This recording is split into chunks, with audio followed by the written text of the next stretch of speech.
Welcome. Our guests in the studio today are Krijn Pansters, who is a medievalist, and Thomas Muntz, who is a philosopher with expertise in the field of rhetoric, and he's also an investigative journalist. They both teach in the first year curriculum of our Liberal Arts and Sciences program at University College Tilburg. Krijn, I would like to direct my first question to you. The notion of failure, I think, is not a neutral term, right? It might change depending on the historical context, it might change over time. How, for example, would a medieval society look at failure? Or how would a medieval society define failure?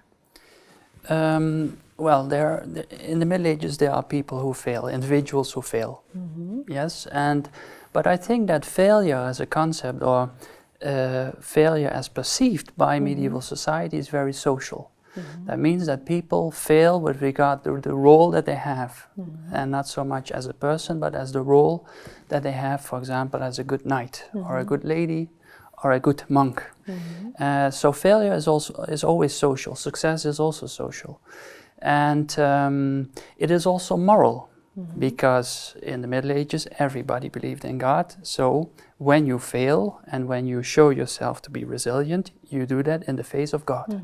Mm-hmm. So that means that failure and resilience have a moral connotation.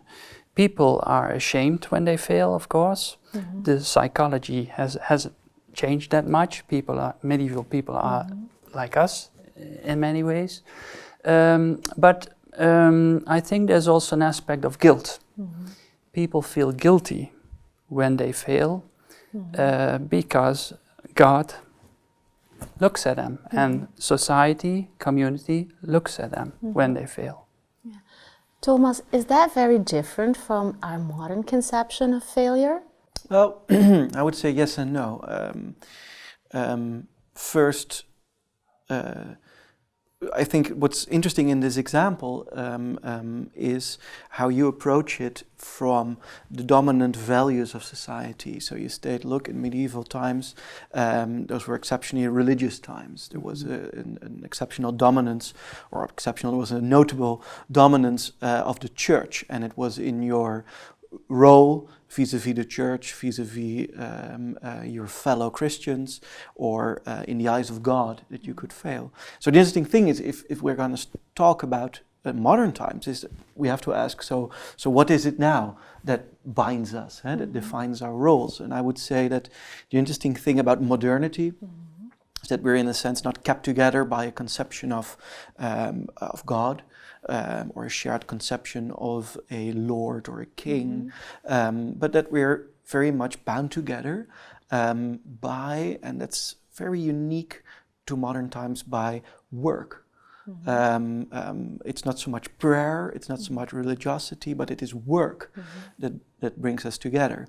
As a student here at the university, you get endless folders and emails about how your studies prepare you for the job market. We as academics, or otherwise, we to a large extent derive our value and our place in society from the work that we have. And without having a judgment about that, it's very important to understand that we live in a society where not only our role in society is defined by work, but to a very great extent our notion of identity. And now we're getting to something about failure. And what strikes me oftentimes with students and with people outside of sort of the academic context is that they fail in their job. They fail to do a task. And why that has to do with resilience is because we see that it's not only the failure of one task, it's not a bump in the road, so to speak, but it is something that goes very deeply immediately to an idea of identity.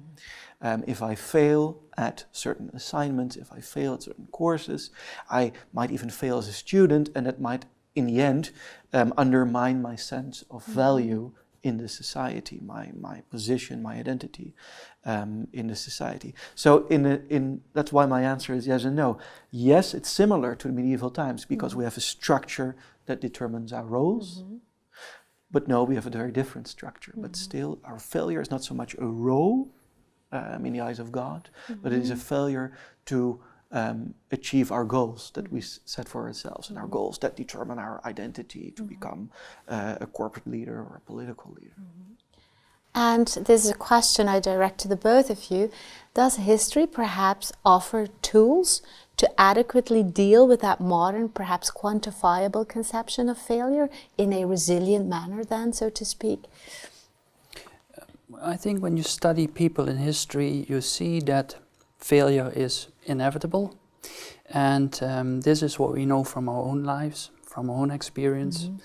But we see it confirmed in history, and that is also consolidating, I think. Yeah. We also see in history where usually history is seen as linear, progressive, we are moving toward a better, higher goal, that you see that in history things are also cyclical.